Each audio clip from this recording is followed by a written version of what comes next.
Hi everyone. Today I'm presenting on compression behavior of smectitic versus illite mud rock. And here's a little bit about me. I am Chen Weige from Ningbo, China, a first-year PhD student studying smectite to illite transformation.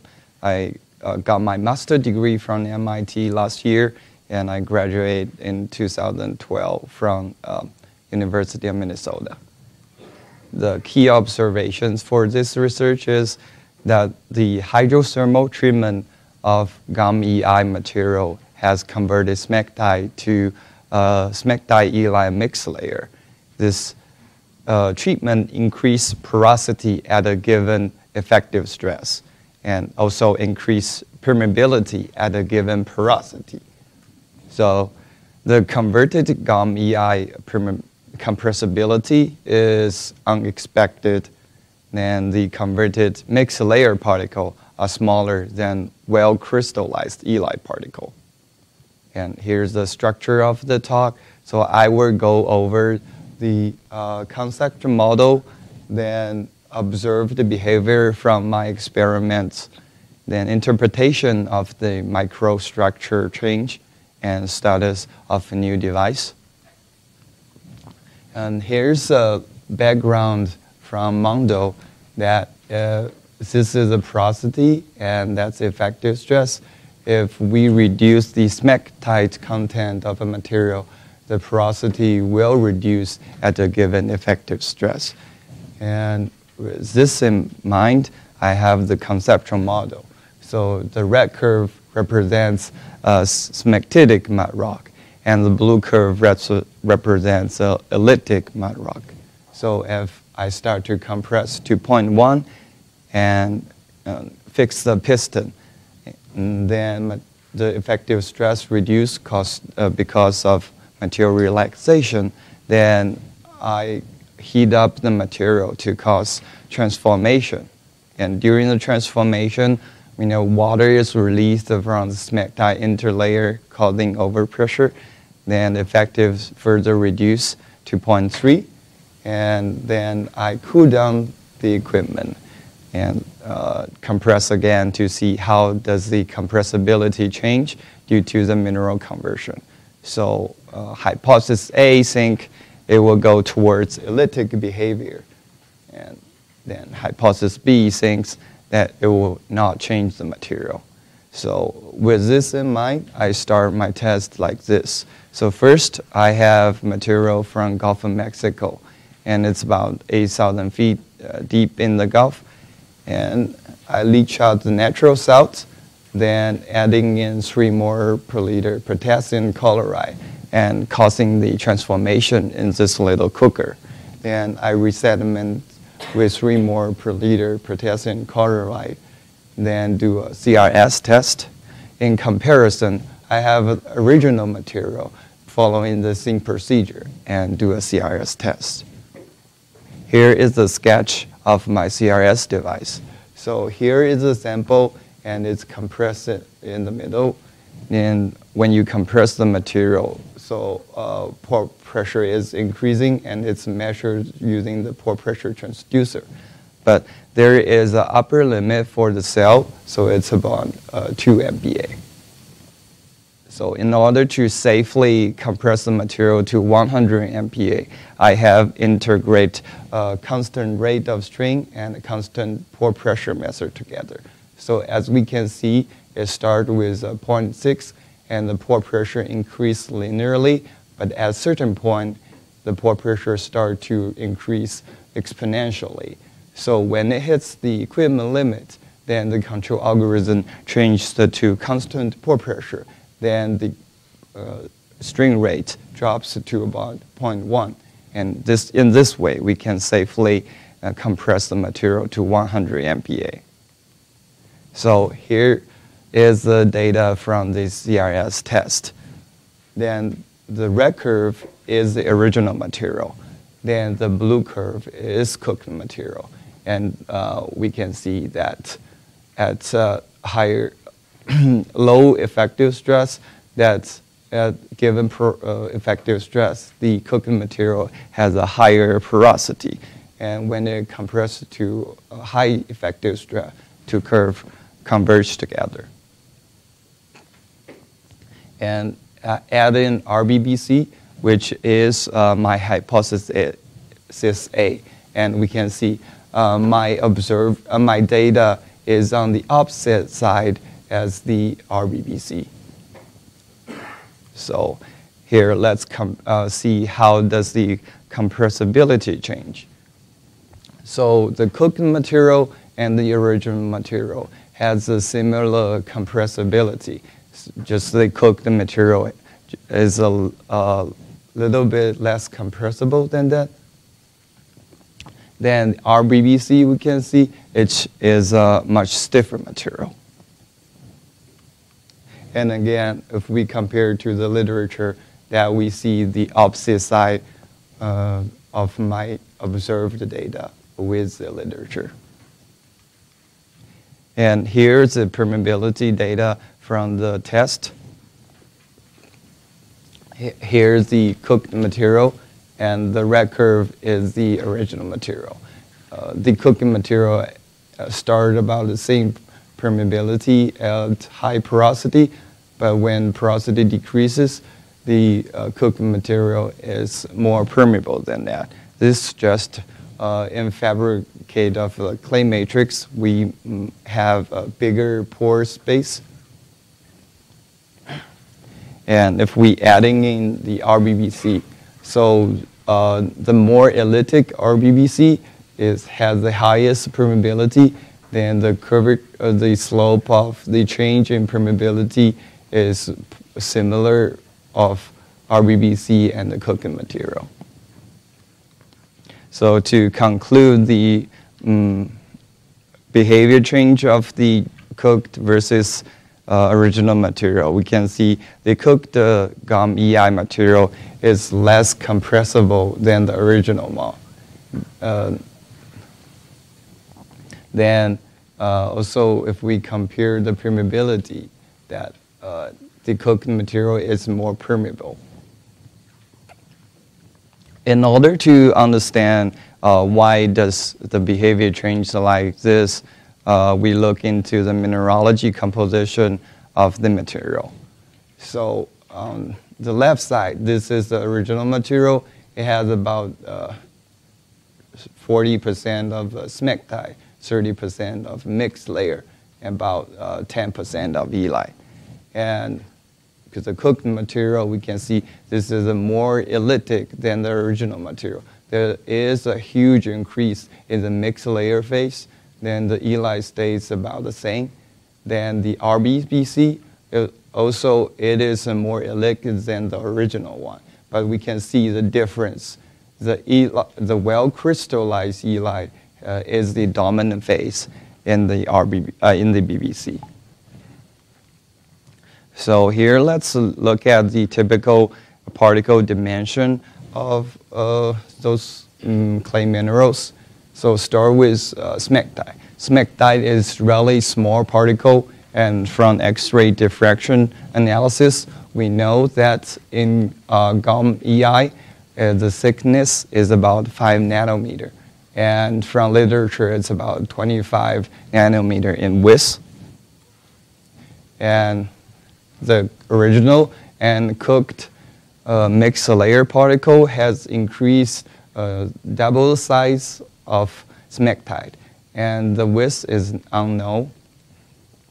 And the cooked and original share the similar dimension from X-ray diffraction analysis.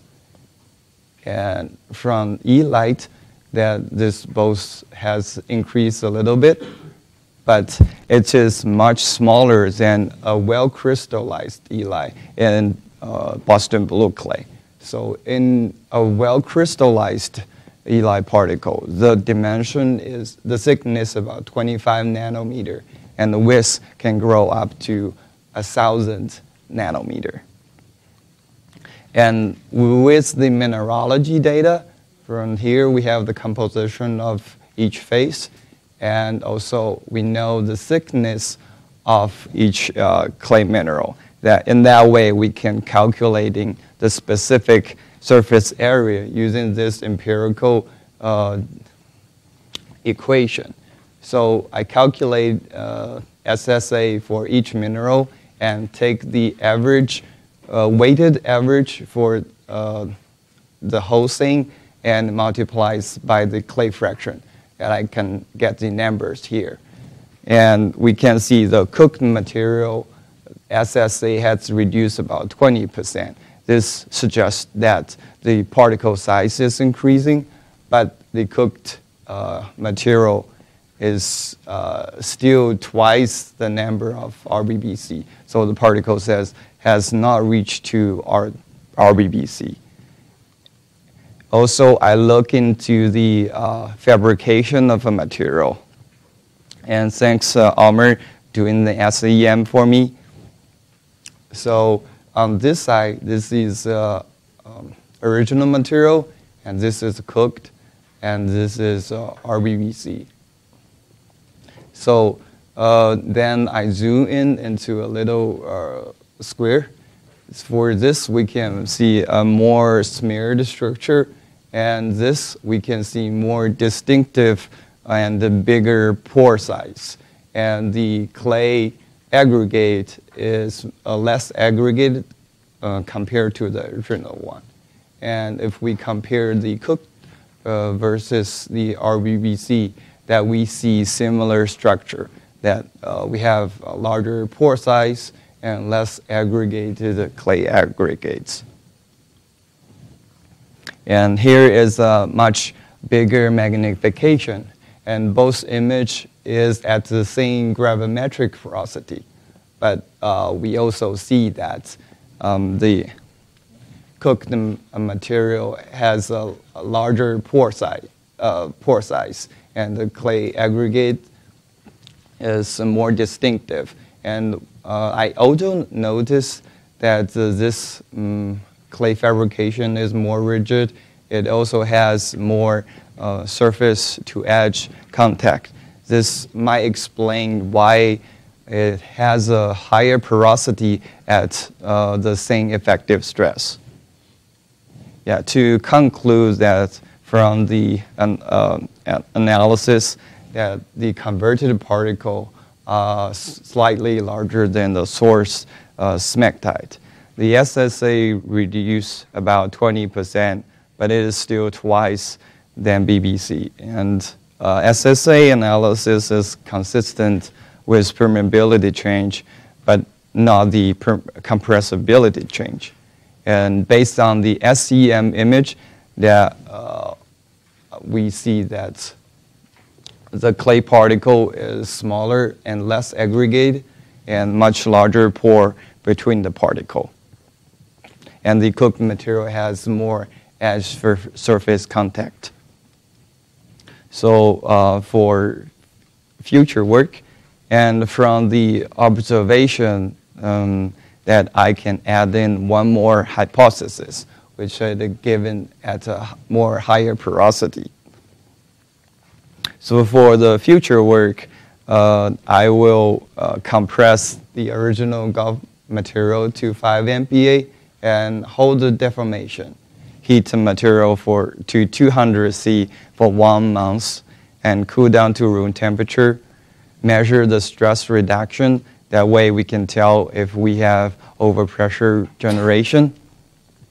Then compress again to measure the change in behavior. And here's a high temperature CRS device, and it's going to endure 200 C, but I encountered a little problem. So the seal is rated for 400 F, but when I heat it up to 200 C, it's not sealing properly, and I will much appreciate for any suggestion for the material. And for future work, I will also measure the SSA and also look into the fabrication of the cooked material. To conclude that this hydrothermal treatment of GOM EI material has converted smectite to a mixed layer. this treatment increased porosity given effective stress. It increased permeability at a given porosity. Then however, we still don't understand why they change the behavior like that. And also from X-ray diffraction analysis, we notice the converted mixed layer particle are much smaller than a well-crystallized illite particle. And with that, I'm open to question.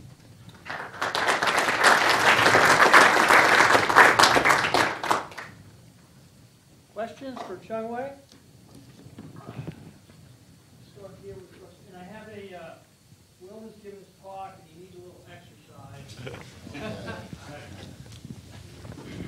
Thank you. Thanks. This is Russell with Chevron. Interesting talk. I think you maybe were trying to simulate, sedimentation of an illite-rich material, and if that occurs, it's going to get washed into a bay or the ocean or something. So it's going to be something between freshwater and marine water. So I totally understand why you used potassium chloride to do your illitization, but if I understood your slides correctly, you also used potassium chloride to do your resedimentation. So you kind of simulated deposition into a bay filled with potassium chloride, which I'm just wondering if that might explain why you got an unexpected behavior. So I see you're going to change you're not going to do the resedimentation anymore anyway, but if you were, it might make sense to just mix it with seawater.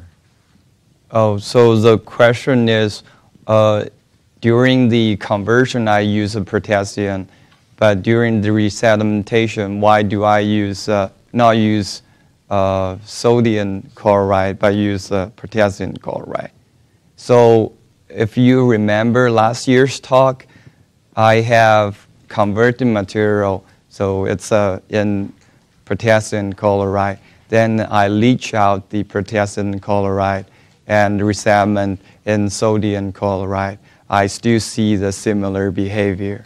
Then that, because it contradicts the theory that, once again, I tried another procedure, if during the leaching and adding salt, then leach it again, has caused any damage to the fabrication. So I reduce the process just adding potassium. See how does it affect the change.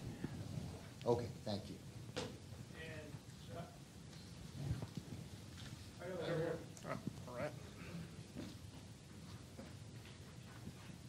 I'm Scott Yerman, BHP Billiton. Do you see any correlation in your transformation from smectite to illite where you see that trigger an increased porosity? Maybe a percentage of the transformation when smectite started to transform to illite, and all of a sudden you see a big trigger that changes the porosity? Oh, we have not done to that step. This is a more qualitative, that we just see the change, but not quantitative to the point where if you see how much percent of mineralogy change, you see the porosity.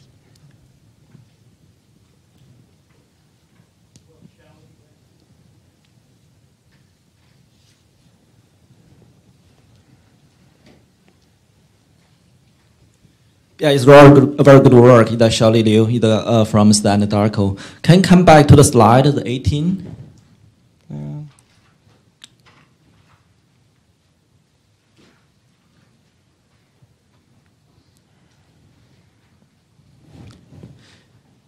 Yeah, my question is, can you, in the original sample, you can have a fair amount of the kaolinite and the chloride, the purple stuff.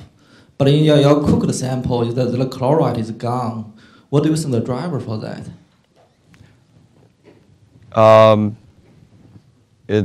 It's the mineralogy change path, so it just become the source material for transformation. So that is the kaolinite and the chloride is also converted to the mixed layer? I guess so. And we have a mineralogy expert here.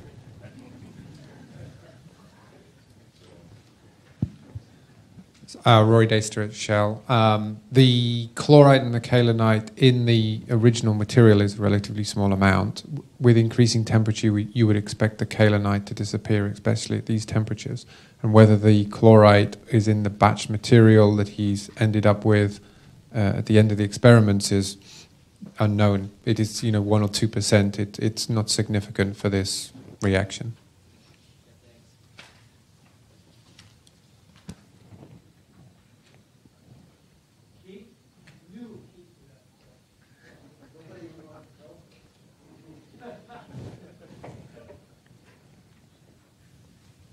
So on your compaction curves where you compared smectite, excuse me, the EI original material, yeah, I think one of those, no, where you compared it to the Boston Blue clay, it was just. Which slide number? Go down a couple, one more. Yeah, that one. So on that plot, where would the EI GOM material with sodium chloride, with seawater fall? For that, so we also will see an increase of porosity, but not sure if it's going to be higher than that or not. So it will be on the right side of the original material. Okay, so would it look anything like Mondal's data?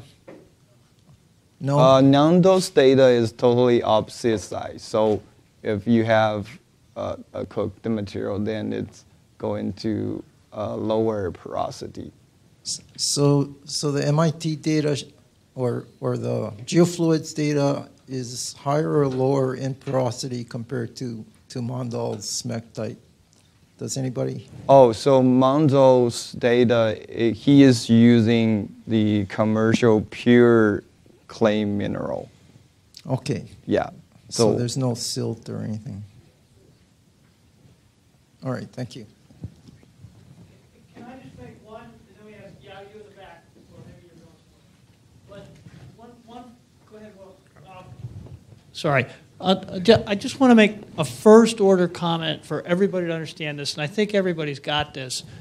But whether it's Lehan or Mondal or anybody else, everybody told us that as we take a smectite and convert it to an illite, we should see a compaction behavior that is the reverse of what Chunwei has shown experimentally. And that's what kind of the heart of this discussion is. I just wanted the first order done.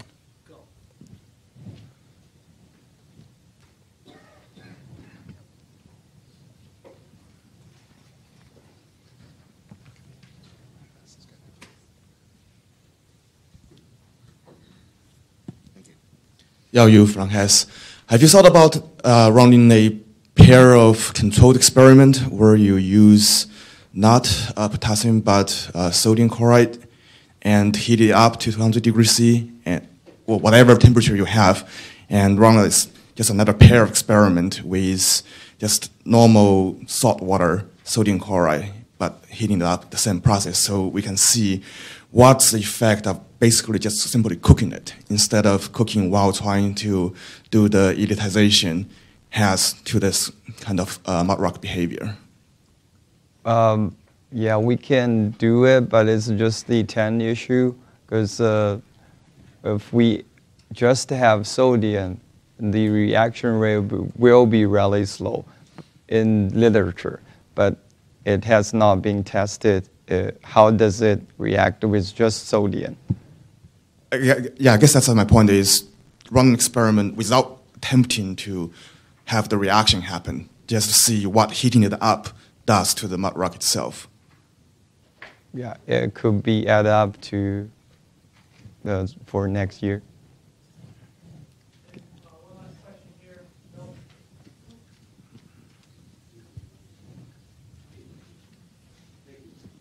Bill says you're not running fast enough.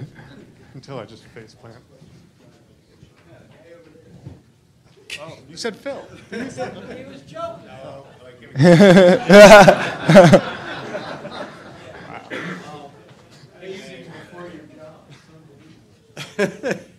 Anyway, as you may know, Phil Heppard at ConocoPhillips, we've been studying these sorts of behaviors because, of course, it's fairly important with what we're going to do with log response and these sorts of rocks, whether it's smectite, illite. I'm not entirely surprised that you've got this kind of response here, because when we're looking at rocks, there seems to be a threshold at which once you get a certain amount of smectite, they all sort of behave similarly, versus, you know, the cutoff somewhere between 20 and 30% of the clay minerals. So you've cooked this thing and you've created a mixed layer clay there, but you probably haven't created enough illite to push it over into a more illite-dominated rock. So that's what I would conclude from what I've seen today, anyway. So they should keep cooking. Well, I thought it was a clever idea to take one material, try to force it into a natural more illite-dominated rock, but I'm not exactly convinced you've gotten there yet. So it might be just, well, why don't I take this and just add illite from an illite source or something, or add another sample that's actually resedimented, but it's more illite-dominated in comparison to this. All right, one more question, then we're going to take a break. Go, Will, go. It's actually a comment rather than, well, maybe it's a question. So my question is this, right? If you take the GOM illite-smectite and leach all the sodium out of there and then expose it to 3 mol per liter KCl, you're going to collapse all of you're going to suck all interlayer water out anyway, aren't you? So I guess I wasn't surprised to see, you know, you pointed out that was a puzzle that you're seeing basically the same compression behavior.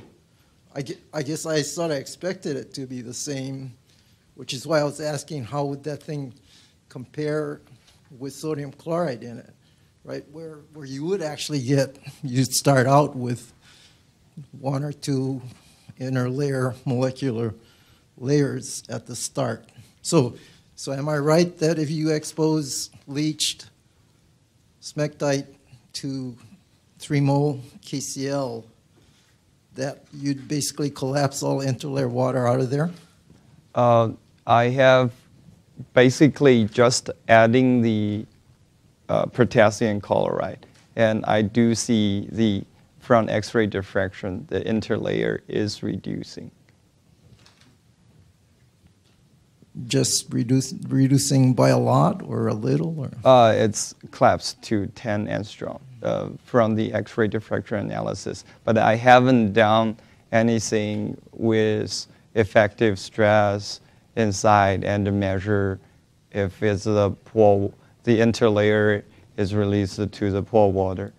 Yeah, well, I guess my comment is, you know, what's really interesting to me anyway is the comparison when you start out with 1 or 2 molecular interlayer water interlayers versus when you start out without any molecular water interlayers. Okay, we are going to stop there. We are going to hold the line.